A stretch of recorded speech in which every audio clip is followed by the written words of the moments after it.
Is live now.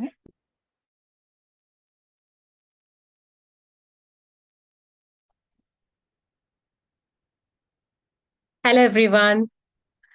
Today we are meeting once again to talk about autonomous teams, which is self driving teams. And I'm sure when I talk about self driving teams, it is going to be the dream team of any leader, because that is the ultimate goal of any leader who drives a team, from a smaller team with roughly, say, around 10 team members to even a bigger organization. Right? So, for that, today we are going to talk about the dysfunctions of a team. There are five dysfunctions of a team. So, we're going to talk about it. And then I'm also going to give you a very simple tool, yet an effective tool that we all can start using from the next day onwards. Uh, That is called the communication compass. And then we will look at how do we bring people, teams from highly dysfunctional teams to autonomous traits. And that is a dream team that we all aspire as leaders. So, this is what we're going to share today. Now, before I start, I want you to imagine this. Let's say there are two teams, same skills, same resources. One team, which is Team A, delivers the project in 3 weeks, but then the Team B, the second team, drags the same project for 3 months. What made the difference? 3 weeks to 3 months. That's a huge difference. What do you think would have made a difference? I said same skills.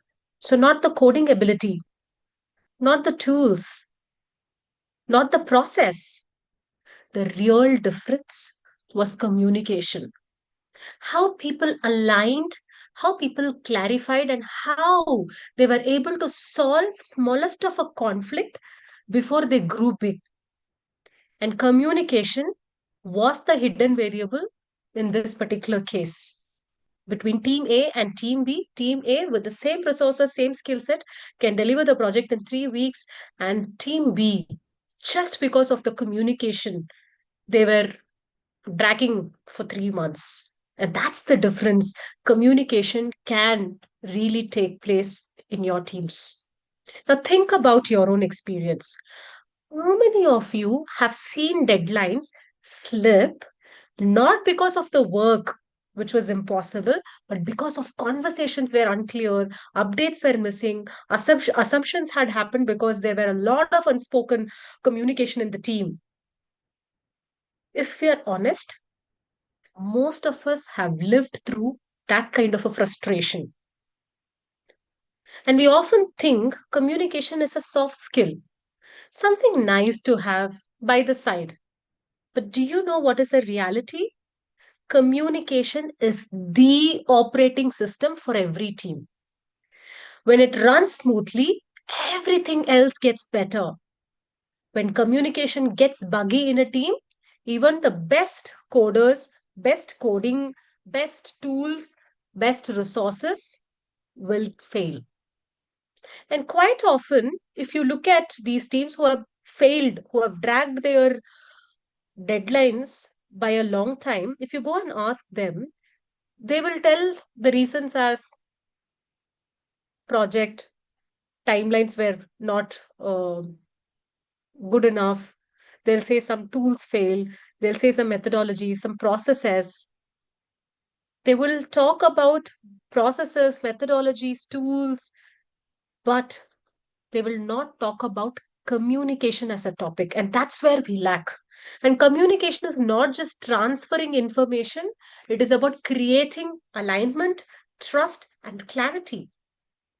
It is about reducing that hidden tax of rework, delays, and misinterpretations. And what we generally look at is only these areas. How do we do rework? What has led to the rework? How do we there were misinterpretations, did not work in the process, but truly it is communication. It is about leaving your teammates not just informed but energized and confident to act. But having all of that said, here's the good news. You don't need a leadership title to make the shift.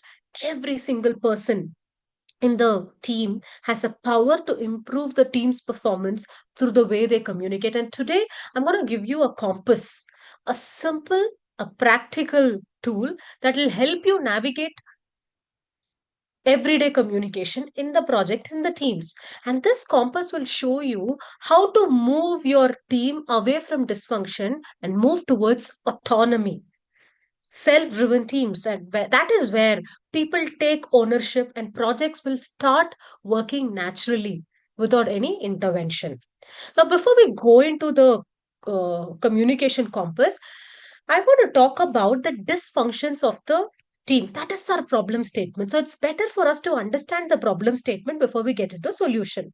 So let's start with the reality every team faces: dysfunction. Even the smartest engineers, the most talented developers, the hardworking project managers struggle not because of the lack of any skill, but because of the breakdown of communication.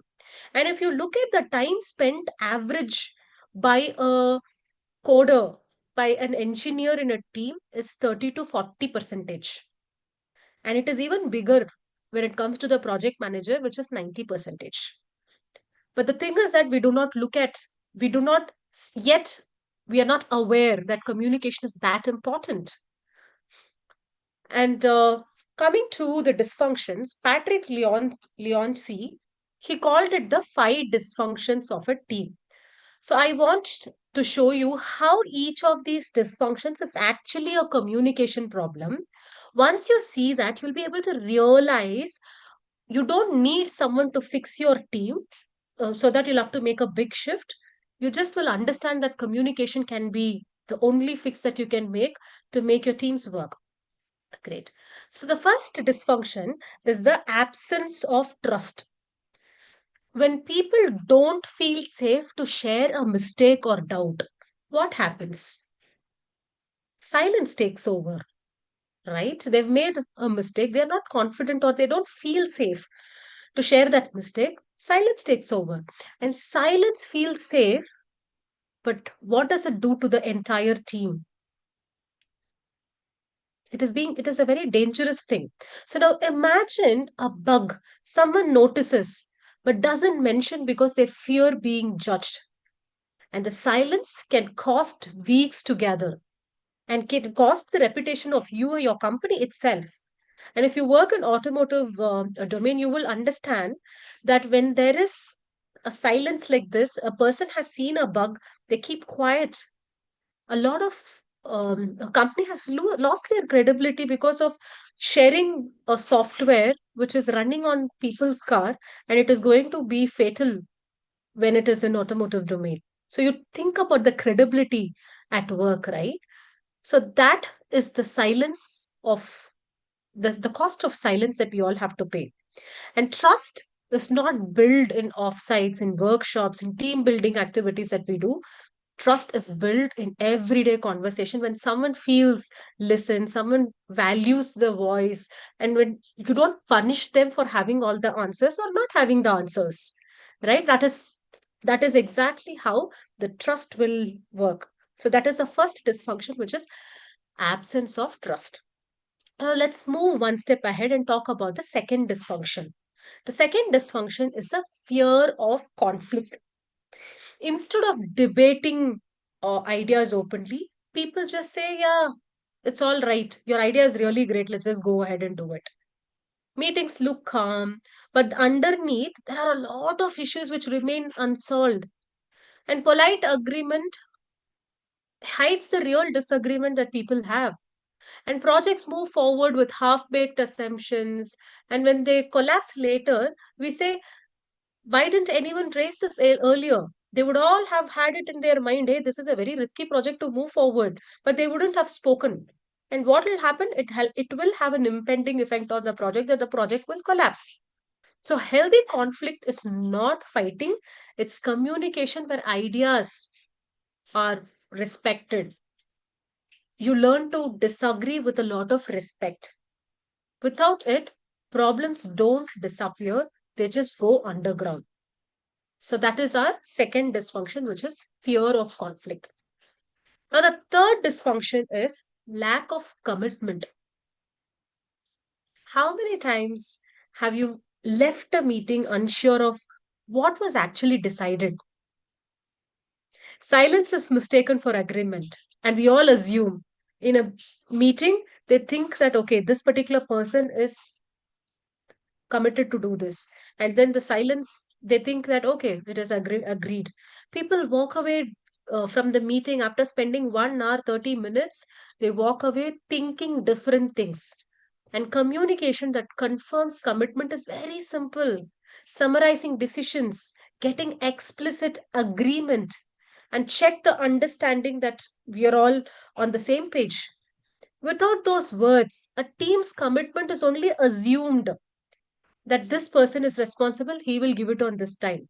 And assumption is an enemy to execution, right? Assumptions don't drive execution. So that is our third dysfunction, which is lack of commitment. And moving on to the fourth dysfunction, which is avoidance of accountability. When no one points out missed deadlines, poor qualities, your standards slip, don't they? And why does this happen? Because people fear that feedback conversations will damage relationship. But without candid communication, mediocrity creeps in. Accountability isn't about the blame, it is just saying that we agreed to this. Let's hold each other accountable on these terms. And teams that communicate accountabilities grow much stronger because they know everyone is carrying the weight together, right? That is accountability. So the fourth dysfunction is avoidance of accountability. Now, moving to the last, fifth dysfunction, it is the inattention to results. People focus on their personal achievements or even the subtasks that they all have instead of a collective team focus, collective project focus.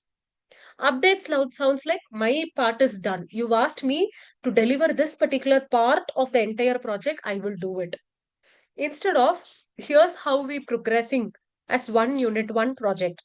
Communication turns into status reporting rather than a collaboration of all of us coming together. And you know what? High performing teams need a change in language. They ask, are we moving forward? Not just am I done? What am I doing? And that subtle shift in words changes the culture of entire project, moving into the culture of entire result as a larger unit. So here is a big insight that's coming our way. These dysfunctions, right? They don't come from lack of intelligence, lack of tools or processes. They come from the communication gaps that we all have. Silence instead of openness, politeness instead of real debate that has to happen, assumptions instead of commitments that we will have to make, avoidance instead of the accountability that we'll have to do, status update as an individual instead of looking at it as a larger outcome. The good news, that means every one of us has an ability and the power to shift it, not waiting to be told by the manager, but changing the way we communicate every single day and come together as a team. And that is what is a sign of autonomous team. We don't need a manager to literally pull us uphill, but all of us go uphill together. And imagine that would be your greatest blessing that it could ever happen. So, if the dysfunction comes from communication gaps, what's the way forward?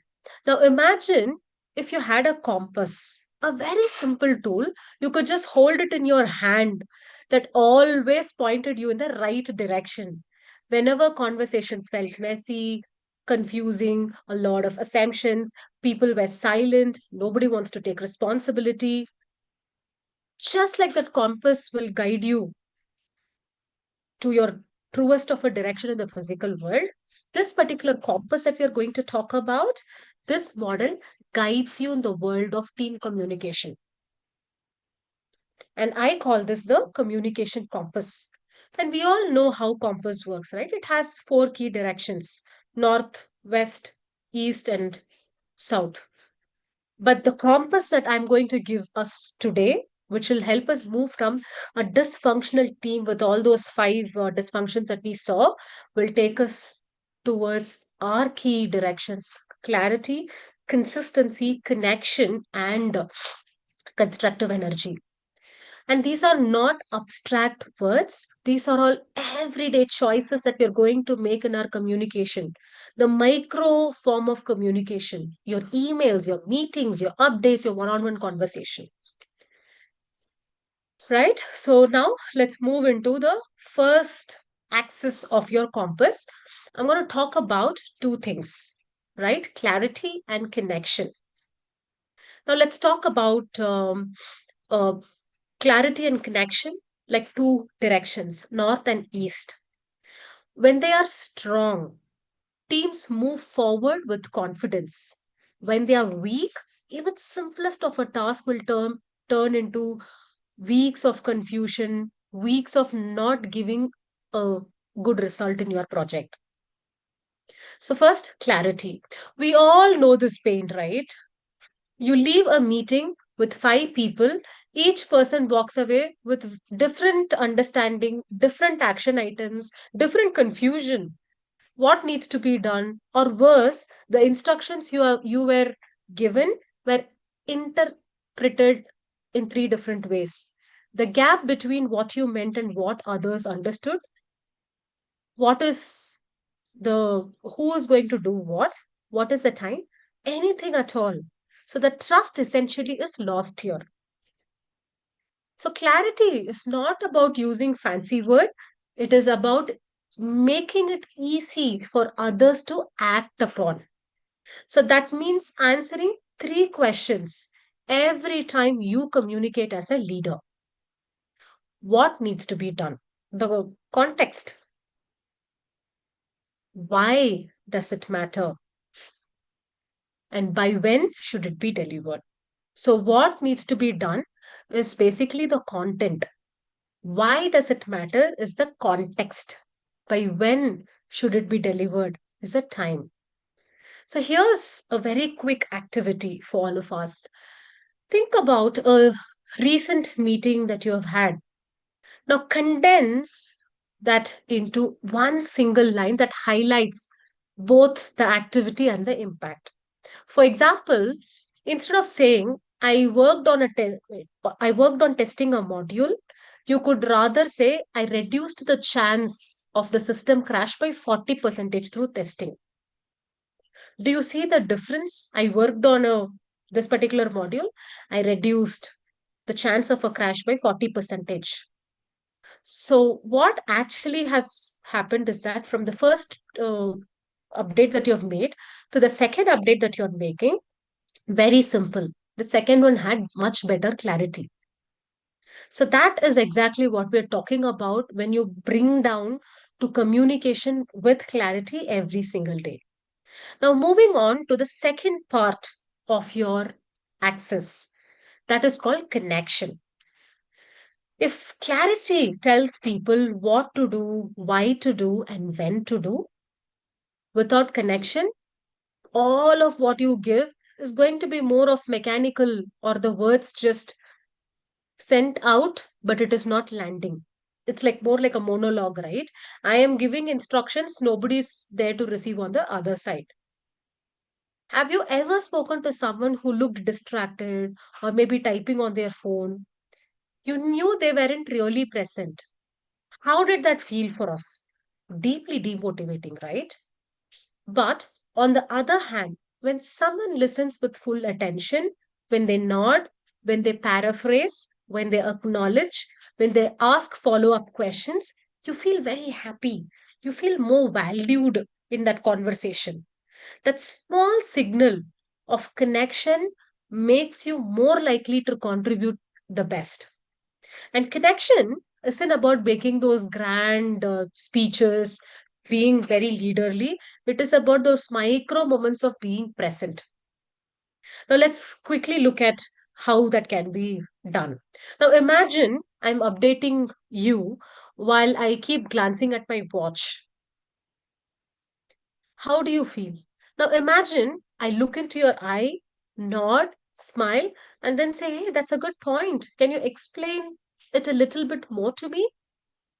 Which version would help you or inspire you to share more openly?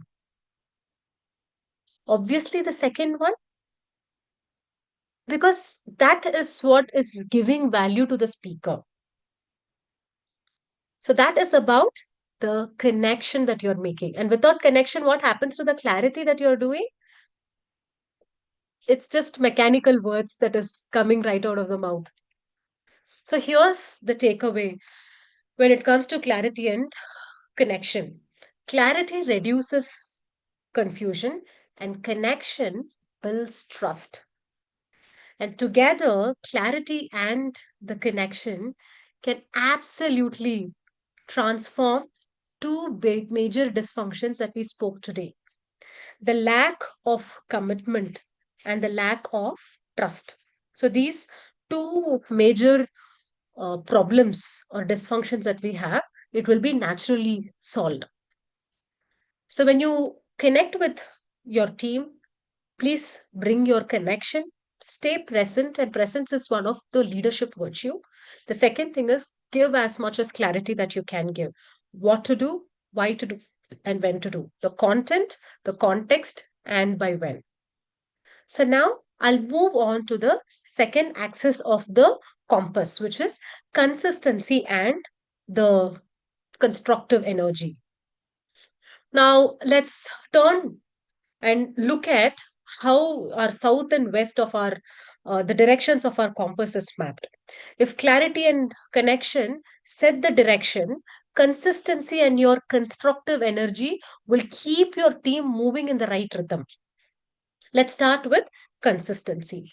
Now, how many of us have seen this happen? One small message on an email, another WhatsApp group, a third version mentioned in a meeting, and suddenly the team is confused about what's final. All of it is inconsistency. Inconsistency is one of the fastest way to, bring slow a team down. It wastes hours, it wastes days of productivity.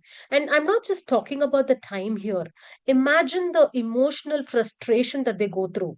It is even bigger and more costlier than the time wasted by the that you waste by your team. And it collectively pulls your team down. So let's start to understand that inconsistency will drain your teams away. And consistency means one message, one channel, one version of the story or the truth. Now think of it like a version control. Yes, loss of momentum as well. Now think all of this as your version control in the Git. Git is your software configuration management system.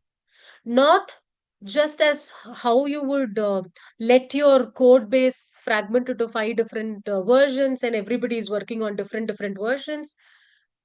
You will not let that happen, right? You're very particular that this is where we are working. Similarly, when it comes to your communication, have only one baseline and decide as a team. Decide where do you record your final decision, which channel is your official place to update. Where will you align? How frequently will you align? So, if you look at any project management plan, right? So, that is the primary document from the start of the project till end of the project. If you look at it, it has one subdivision which talks only about the communication management or a communication plan. That is where you talk about how the communication will happen. And it is very important when you're working with such large teams organization to keep your communication channels highly consistent. Not just consistent, it should also be told to the teams. Everybody should know what it is, why it is, how frequent, and all of that. So that is consistency. Not just that, anytime you speak about your decisions, you need to remember what is the last decision that you have taken and you live by it, unless you very specifically want to change your direction. or a decision which needs to be very explicitly be told, because otherwise people are going to lose the track and they're going to be frustrated. Please understand, inconsistency in communication of a leader will definitely pull the team down. Now let's move on to the second part of this axis, which is the constructive energy. This is what I call as the emotional aftertaste of communication. And neuroscience shows that we all forget 90 percentage of the words, 90 percentage of the actual content that we speak in 1 week. Not even months together. I'm telling, in 1 week, what we speak is being forgotten in 90 percentage of the words. But what we remember is the felt experience after that communication. And what does this felt experience after a leader's communication entail? The leader's tone, choice of words, body language, all of these leave a trace in the teammates' minds. How did you handle the crisis? How did you handle the risk? When the team made a mistake, how did you act? They'll forget what you spoke, but they will not forget how you made them feel at the end of the meeting. Now, here's the problem. Many of us are conscious about the project energy that we give away. A careless remark in a stand up, a, a body language which is leaking, frustration out of a leader which is leaking through the body language can actually drain the motivation of the entire team, not just for that day. It creates ripples and it creates a culture. On the other hand, a simple word of encouragement will reset the entire mood of the project. Maybe you're all fighting big problems, you're firefighting, but a smallest of an appreciation at that particular time by a leader will set the entire and motivation of the project. Very soft what I'm talking. It's the actual high performing biology that will happen. When you speak, mirror neurons in the brain of your teammates fire, copying the emotional state that you are in, bringing them to the emotional state that you are in. If you sound frustrated, you will leave the team tensed. If you sound confident, if you sound very courageous, hopeful, that is the same energy that they will mirror to, because energy is contagious. And so is our mirror neurons. So every communication is either charging up your team's batteries or draining them. So the choice is yours as a leader. Now, here's a reflection that I want you to make. Now, look back at your last meeting. Did your words leave people more hopeful, more focused, ready to act, ready to firefight? Or did it leave like anxious, unclear, defensive? Now, whatever is the answer that is coming at the top of your mind, that is the emotional aftertaste that you have left. Imagine you going to a nice dinner. If I ask you, how was the dinner? How will you explain? You will always tell a word which explains the entire experience, not just the food, right? It's a collective experience that you felt in your nervous system. Similar is our communication when we talk as a leader. And that is one strongest predictor of a team's performance. It either makes the team or breaks the team. And if you want a team who are highly autonomous, you need to consistently work on the emotional aftertaste to build strong, high performing teams. And here's the takeaway: we spoke about consistency and the constructive energy.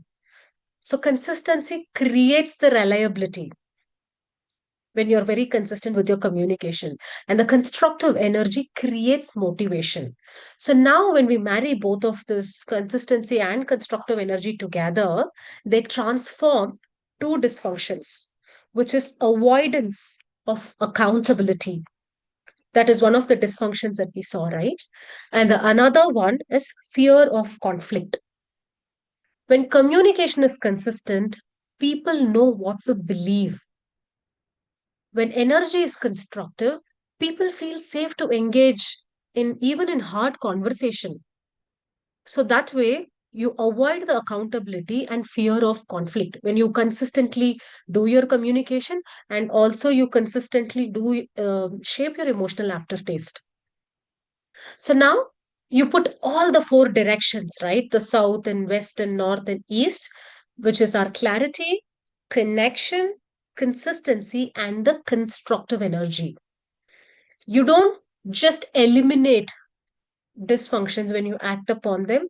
You basically create a culture where teams do not wait for their managers to give them instructions or push them forward. They align, they correct themselves, they inspire each other. They don't act as different entities of a team, but they look at themselves as collectively a unit. And that is the beginning of autonomy. Now that we spoke about the compass, communication compass, now I want to integrate the five dysfunctions that we saw earlier and the communication compass that we just saw. Let's put both of them together. We started with dysfunctions like trust missing, fear of conflict, lack of commitment, avoidance of accountability, and inattention to results. So these are the five dysfunctions. See, these dysfunctions didn't come from a lack of skill, right? They came from communication gaps. Now look at what the communication compass gives us. Our communication compass gives us connection to build the trust, constructive energy to make conflicts which are unhealthy to conflicts which are healthy, and clarity drives real commitment, and consistency anchors in accountability.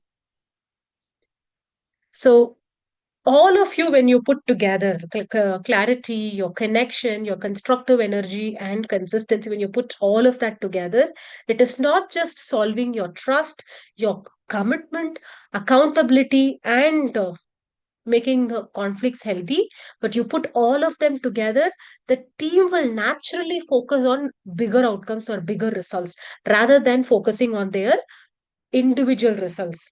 And that is going to solve your fifth dysfunction, which is inattention to results. So that's how all of the points are coming together. You see how it all maps perfectly, right?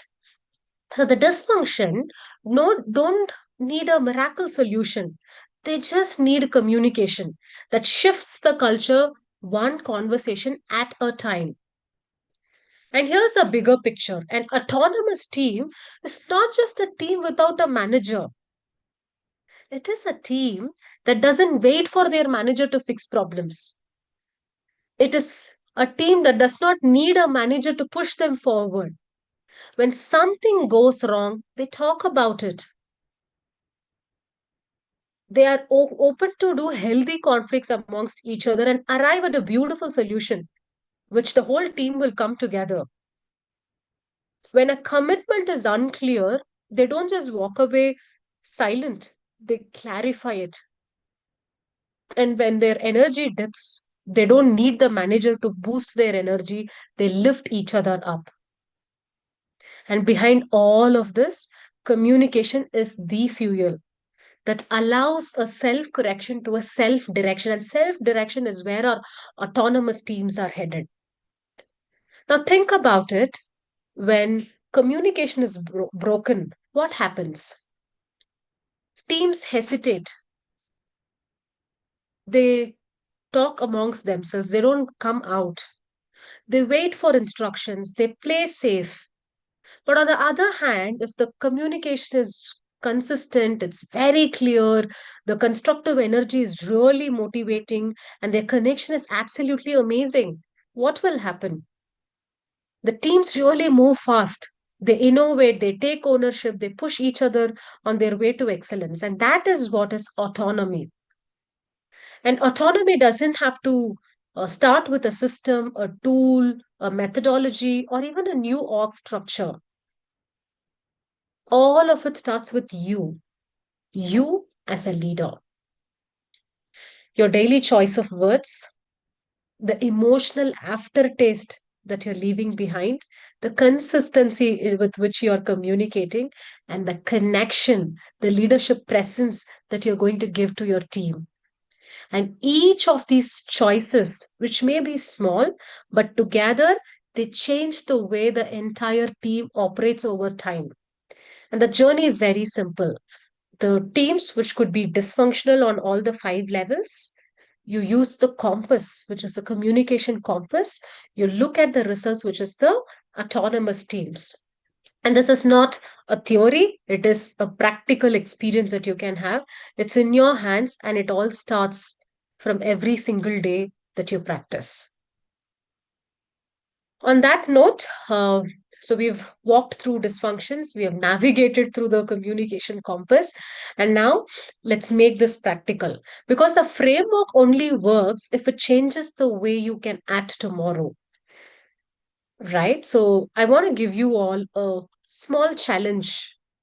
So pick one small communication habit you will commit to starting right away. I'm not saying 10 things, big changes. It could maybe be, okay, I'll summarize the next steps at the end of every meeting as a leader, because consistency is very important. And communication is what you direct and you lead. Or you could take one small communication habit to be, I'll ask one clarifying question before I start any activity, any meeting, because clarity is very important. Or do you want to commit to another communication habit, which is like, I will give feedback within 24 hours instead of waiting for the right time to come to give the feedback. I'll make micro feedback as a habit, my leadership habit. Absolutely. These are all very small changes in your communication, but this will lead into bigger results in the culture when you're shaping your teams into an autonomous teams. Think about it, write it down, or just say it to yourself now, because when you name that habit is when the change starts happening. Now imagine this: if every single person will make that one small shift in their communication, one small shift in their communication will actually show up in 100 micro improvements happening in every day, because that's the level of communication that we do every single day. Imagine 40 percentage of your time every day for an engineer. Imagine 90 percentage of communication that a leader does. One small shift that we make today in communication will happen or will add up to hundreds of micro conversation that you will be doing, and it will shape your micro conversations. And that compound effect of that is huge. You're not just reducing the rework, you're not just avoiding delays, you are actually engineering trust into your teams. You're bringing in ownership, you're bringing in accountability into the DNA of your team. So let me just leave you with this thought. Your code may run the system, the code that is the software that is getting developed or the hardware that is getting built may run the system, but your communication, your leadership communication is the actual fuel that runs your team. Every word you speak is either building trust or breaking it. I want to reiterate this point. When a leader makes a communication, there is always an emotional aftertaste, the felt experience. And the emotional aftertaste is never neutral. It is either positive or it is negative. So the choice is with the leader to choose whether they want to motivate the team or to drain the team. But what's important is that let us be aware of this emotional taste that we are leaving and start consciously mechanizing our communication to leave a high impact, highly motivating emotional aftertaste. Every update that you're doing, every conversation, every interaction should be aligned to what you want to drive with the team. So the communication is right now with you in your hands. Please use it with clarity, connection, consistency, and the constructive energy that we all spoke. Use it, navigate with it, and you'll not only move your projects forward, but you'll also move your teams from dysfunction to having a complete autonomous team. Because at the end of the day, high performance isn't built by titles or tools or processes. It is purely built by the communication. Let us build that one step at a time. Thank you. On that note, I am done. I would love to take questions right now. Thank you, Kavina. Yeah. Premji, do you have a question? Rajvin, Himshika, Samina ji? Yeah, Premji wants to. I want to communicate with them. I'm unmute now. Yeah, thank you very much for covering up the points. I found them um, very timely for me actually. I just came back from a boot camp. I was thinking Oh, of how to get these aftertaste of the boot camp into practical realization because the chief theme there was consistency. So I was thinking, okay, so members of my team, we faced immediate challenges when we came back because one of them lost a very dear relative, and because of that, the team member's mother had a heart attack. She's oh, admitted I'm to the sorry. hospital.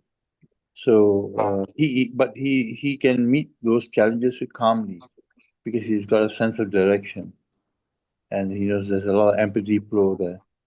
So we are empathic with his challenges, but at the same time he feels encouraged that there's a team that we share his grief, that and we can achieve our objectives nevertheless. Because at the end of the day, objectives need to be met. Bills have to be paid. Thank you so much. Thank you. Thank you very much.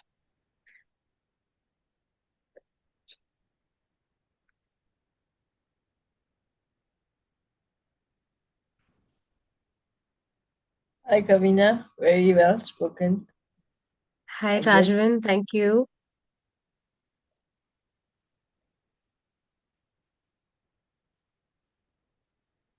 I'm okay after hypnotherapy.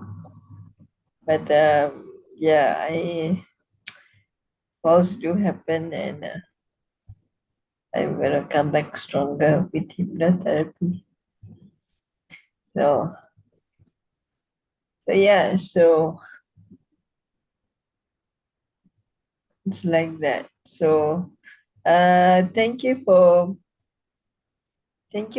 sometimes when we are so positive, like I was recovering from post-infection.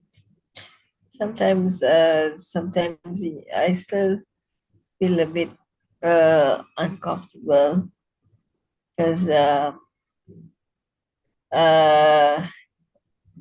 there are four people living in my mom, dad, and my caregiver.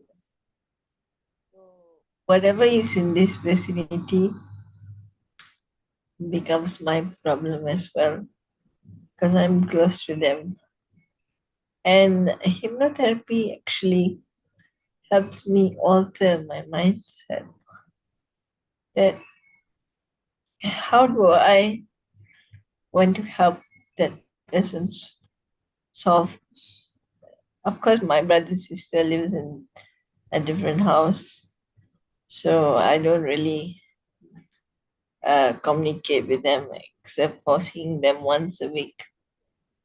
But my caregiver and my caregiver's niece, we see each other every day, and I was thinking, like how do I communicate better so that the hypnotherapy they could not blame me, because when I do my classes, I require peace and clarity. Because once in a while I do get triggered, especially after the fall. Fall was not done by fall was not done by me. It was fall done by so happened I fell from the because of the caregiver's niece, because my caretaker was off on Sunday. So I'm feeling like the after effects of all the pain, and I'm feeling fatigued because of the flu that I had. So I'm saying I've got so much to do, but how do I keep my mind from not overthinking? My mind is like calm, but when I hear someone shouting or what, it just comes back again. So it's not anxiety, it's like nervous attack. So I'm like when I'm doing something and I'm calm, and then this muscular attack, suddenly my chest gets closed and I Oh, get nervous attack. So the best thing is to just ignore. And I'm very close to my dad, so I'm gonna see the doctor tomorrow, and I'm gonna see how I can improve the communication between my caregiver and my caregiver's niece, so that my mom will not get stressed with me. mm. Actually, there's nothing for her to be stressed about. Sometimes it's just the choice of words. Like um I had a friend who passed away um, recently. It was very close to me. The funeral was yesterday. So he talked about his book or something like you. The communication, Mm. navigating change, navigating communication, and expressing the right words at a certain time. It's just that clarity and the peace of mind, you know. And then when two people are talking, I'm like, when I'm calm, it's like, so how do you overcome that? I don't know. Thank you for sharing, Rajvan. How do you overcome and be calm? All of that you've spoken, right? When I'm calm, so if I'm triggered by noise, how do I stay calm apart from hypnotherapy? I don't know. So this is what has really helped me in staying calm in the communication, although there would be a lot of calamities which would have taken us through an emotional roller coaster. One thing is that using the right words as well, right? Will help us calm. So when I'm angry or when I'm not in the emotional state of mind, first thing is I try and withdraw myself and stop myself from not communicating, because I've seen in enormous situations that communication actually really adds the fuel to the fire. So I try and do that. If that is not possible, then I try to calm myself down through the words. So if I'm going to be angry on someone, let's say my daughter, and I keep telling her, if I'm using the word dear as a way that I call her, then I keep using dear a lot of times, even when I'm emotionally struggling in my mind. So when I'm forcing those words out of my mind, out of my mouth, merely as words in the communication, it calms my mind as well, and puts me back in place. So these are two things that I try and do. Because when you force certain words out of your mouth, right? Your emotional state, because we all are this aligned human beings. We can't, use a different body language and speak a different word.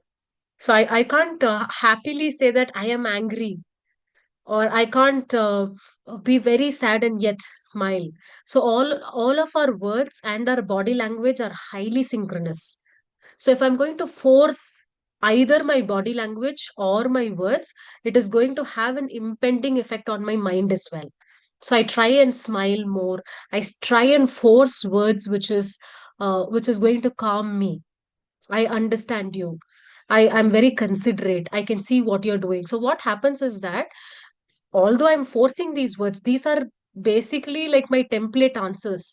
But what happens at the back of my mind is by the time I'm pushing my template words out, my mind calms, and then I'm able to start being more empathetic, looking at the other person's side, to be from their shoes and see. So these are certain template words that sentences that I use, where I know that is the right thing to speak. And by the time I forcefully speak, my mind has already started working. But I do practice empathy, you see. I'm like over empathizing. I get you. Yeah. It's like I have to like because since I got the fall, so I'm like so I said everything happens for a reason. Hmm. Maybe God is has its way. So maybe I should just be in gratitude all the time. What do you think? Because gratitude and laughter helps me. Gratitude, laughter, Absolutely. gratitude, laughter, prayer, hypnosis, training helps me. People say, Wishing you all of that to help you more. why do I do all these kind of things to keep myself busy, to keep my that thoughts, the busy Grounded. thoughts, to keep myself grounded and to keep myself. Sometimes crying is normal. It's just that Absolutely. sometimes it's normal. So thank you, and I hope to see you in the next session. Thank you, Shabana. Thank you, Rajvi. Thank you, Kavina. I think Samina ji is here. Samina ji, do you have any question? Yeah, hello. Yeah. I just wanted to know that when you said that words are something that we forget within a week. So I used to feel very guilty when people reminded me that you said like this. And so the authenticity or the honesty, I feel it's lost in the bargain. So how does one deal with that? How does one deal with people reminding us of the words that we have Mhm. spoken? Yes, yes. I so wish the research statistics also goes along with all of that we have spoken, where people could have forgotten, right? So yeah, coming to answer your question, Mm, I feel this is more of an emotional, topic as well, right? When people keep mm, remembering or reminding us of whatever we have spoken. So mm, communication, again, when once we speak and they remember, again, if you look at right, they may not exactly tell what you spoke, but that is staying in their mind only because of that emotion that has gone very deep for them. either Mm. good emotion or a not so good emotion. And trust me, all of our human brains act in a way that the not so good emotions are the ones which stay longer. So, Mm. coming back to this research, when I say 90 percentage of words is forgotten even by 1 week, right? So, what happens is that our brain has got two separate kinds of memory retention. One is long term memory, one is short term memory. Your long term memory is always related to the emotions that comes along, and the short term memory is when I tell that 90 percentage, no, so all that neutral things that people tell, that goes into your 9 what is that short term memory, where your 90 percentage of your words are sitting. So there are certain words which might have hurt people.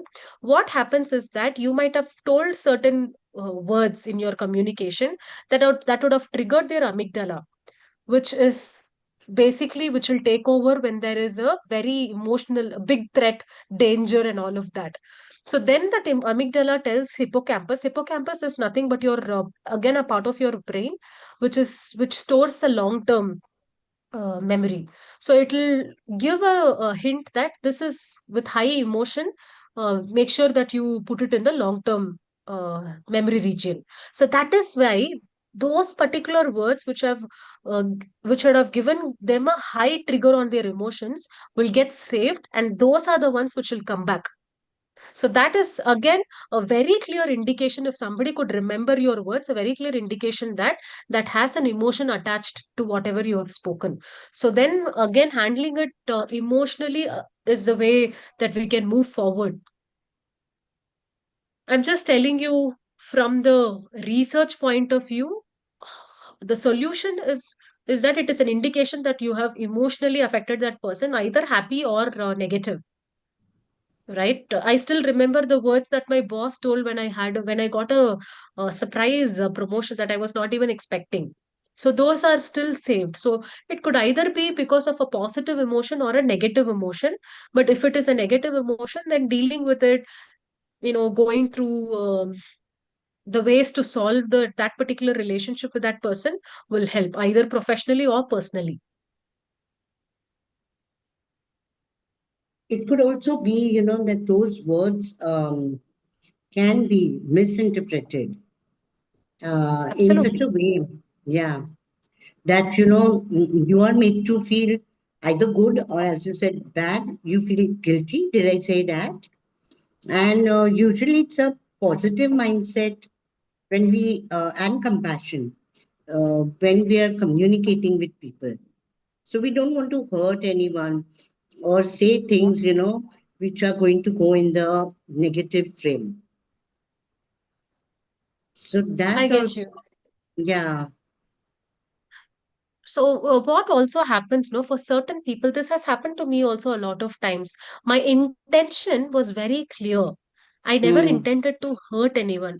But what happens is when we purely speak in terms of words, right?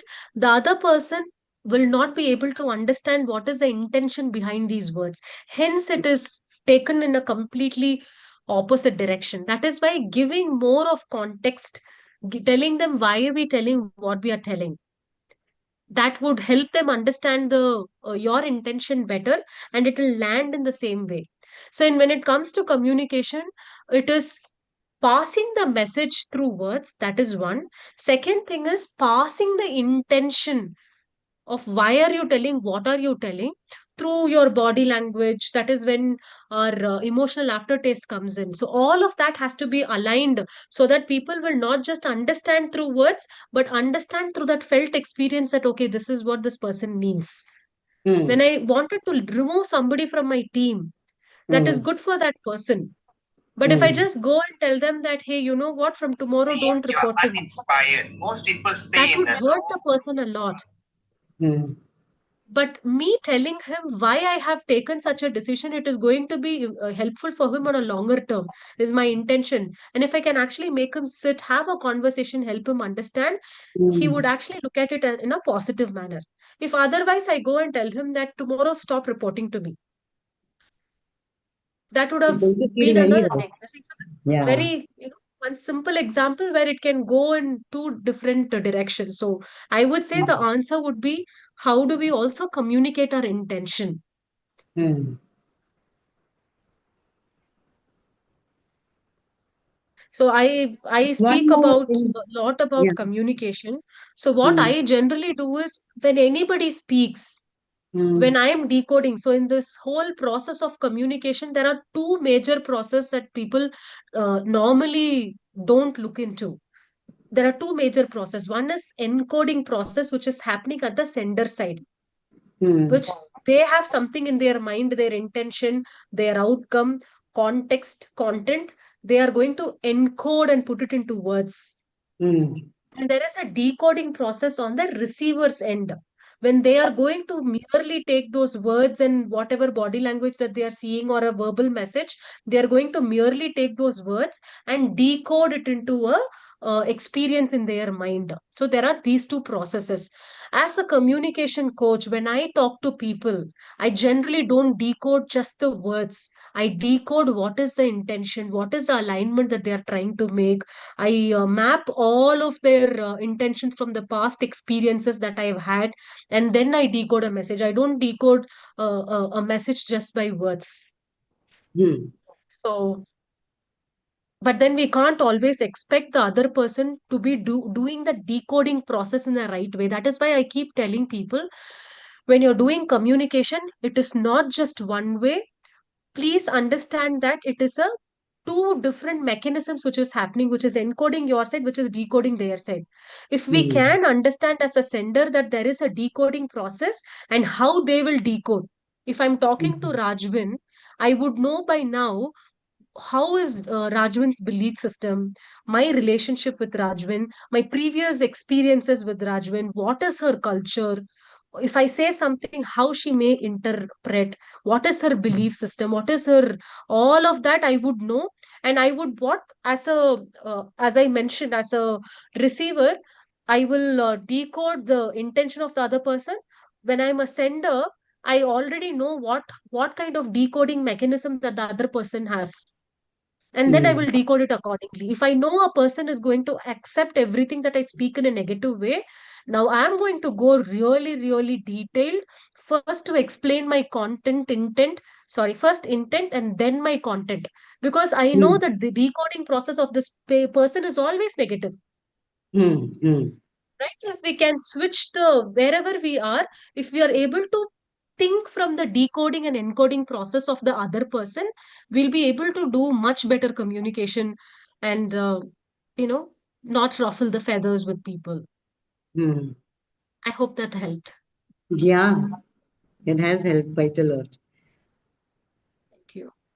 Any And other questions that you have? yeah, one more. When you said, that um, the leader, when he talks about a particular topic, or and how the people are going to take it, negative or positive.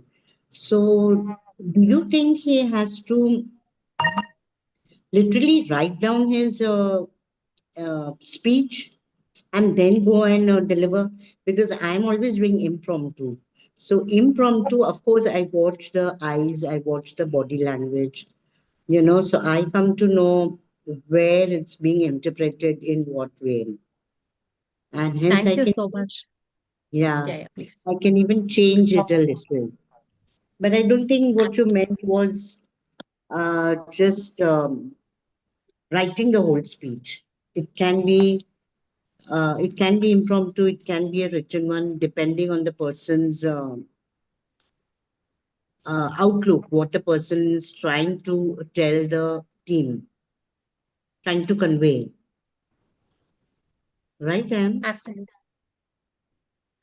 I fully agree to what you speak, what you just told, and that is Mm. one of the aspects when I call not just communication, but I call myself a communication strategist. Mm. And when I talk about communication and high stake situations, when I talk about leadership communication, it is always a high stake situation that you're there, what your every interaction, every communication that you make with your teams. So when it comes to the strategic communication, one thing that I always tell my leaders is that please do your communication homework before you step into any high stake this thing. Please have a framework in your mind. Until today, I do my homework before I get into any high stake conversation, even for personal communication that I'll have to make. I'll have to be talking even after so many years. Even if I have to talk to my mother, I put it in my mind that this is how I will talk. First, I'll start with this. And always it's very simple. There are a lot of frameworks for different situations. If you have to persuade, if you have to influence, if you have to, negotiate, there are different frameworks in communication. But one common rule for anything, right, even personal, professional, is starting with a positive, appreciative inquiry. That's the word that's the term that they call. Anything with appreciation works brilliantly.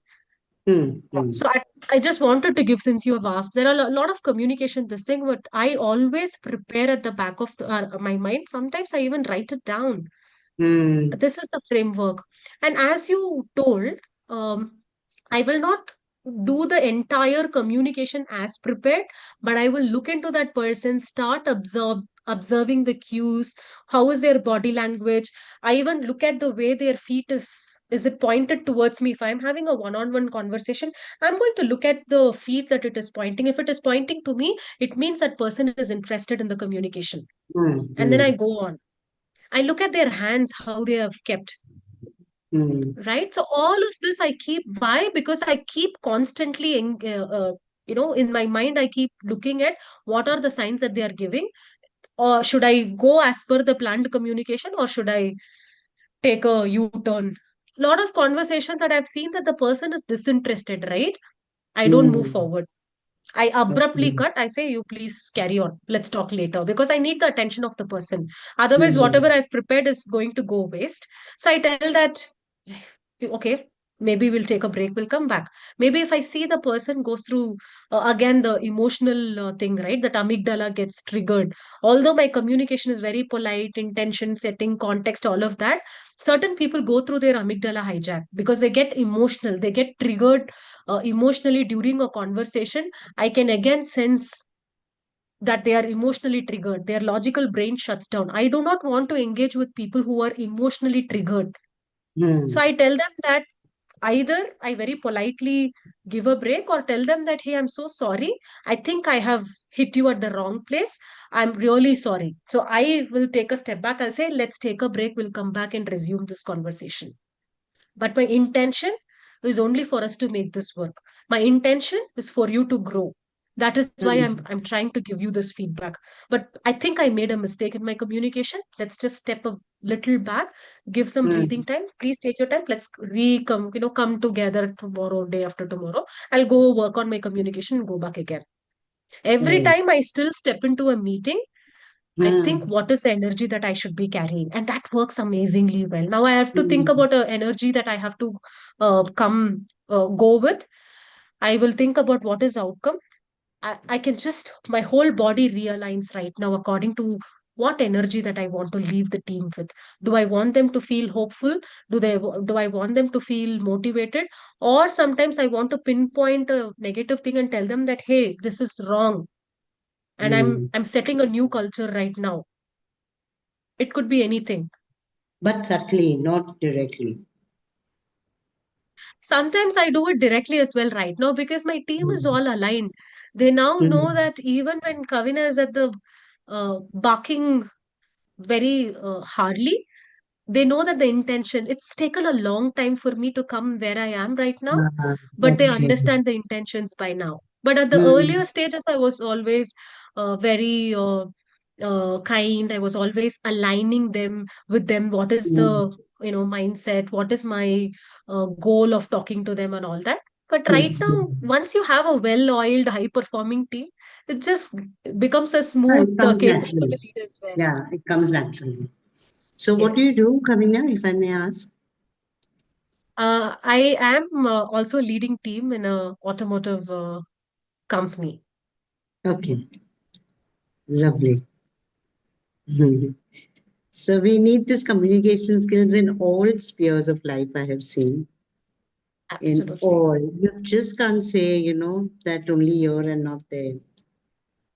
So that's it. Absolutely. Personal, professional, talking to our kids, talking to our parents, Yeah, yes, everything needs a very different. everywhere. I'm learning to actually talk to my daughter and align with her on every smallest of a thing that we do. Hmm. I'm learning along the way. It's just that, communication is a very complex, simple yet complex. That's how I would put it. So evolving along with it every day is something that has No, but helped it me is look at. human beings, yeah, it is human beings who are complex. And that's why, we have to think twice or thrice before speaking. And that pays off, as you said, because the more you pause or the more silent you keep, I think it's better. Yes, Mm. Okay, thank it you so helps. much. Yeah, Thank you very much for your beautiful questions. thank you so much. So we are already at 9:12. So I think without a further ado, we can close and we will see everyone again soon. Thank you, everyone.